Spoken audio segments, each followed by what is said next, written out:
abashaho bagira ngo habwa abantu butakora exercise hamwe no kurya bishaje binji n'ikimwe binteberese indwara ya pressure yayiyongera aho abantu binji bakuba batari kumayanga ibine indwara y'akezi ahantu habeji abashomera hitendekero ya Mayanja Training Institute bekozerimo murimo bakajanje babantu bakorenga nkaga ahabwa busha screening twakora twakira kureba mu bantu engwiri pressure. So results twatunga zirika most of the fish twareba pressure zabo zidani so nchore kambu in the general population and we have pressure is one of the non-communicable diseases which is on the rise.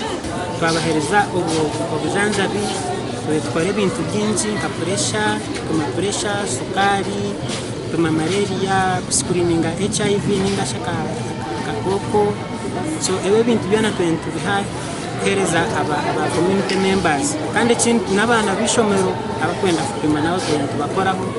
John Kasiriye Karibara uri administrator w'itendekereri hona nagira ngo bujanja bo babuhireyo kaguma hamugingo kugaruza abantu abaheriri itendekereri twinaho ne blood bank nabo bazze okumanya ku musayo kuba mu bayizi baffe ate abantu bagujumbidde omukolo abamu kizungu wano Nyamityobola yonna ward Nyamityobola ward abantu bazze bangi nnyo ne babakebera ne babawayo naye ku ddagala abamu erisoboka abatasobodde kufuna ddagala ne babawandiikira amalagala abamu ne babarifaalinga bagende mu malwaliro abalina obulwadde obusingako obutasobola wano. We have been raised by this area here. We studied from here in this environment. So like, let us give back to the community, to the people here in this area. So the idea was brought by the alumni and even the institute.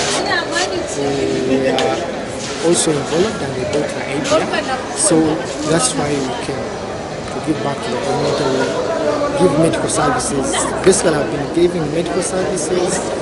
Abantu bakurenga nkaga batungira ubujanja be mu ndwara nka pressure, shukaari, umushwija, okushinya mu bana hamwe n'ezindi. Tuli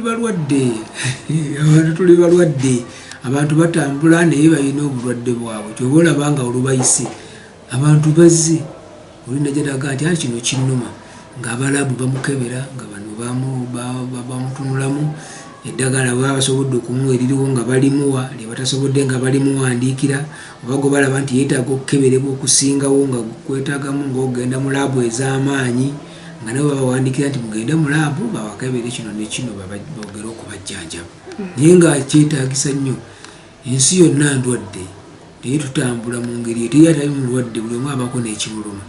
Abantu bonna bashabura okuguma ne bakebeza amagara gaabo obutosha okugumanya okugemereri. Abwa TV West ni Susan Chelsea.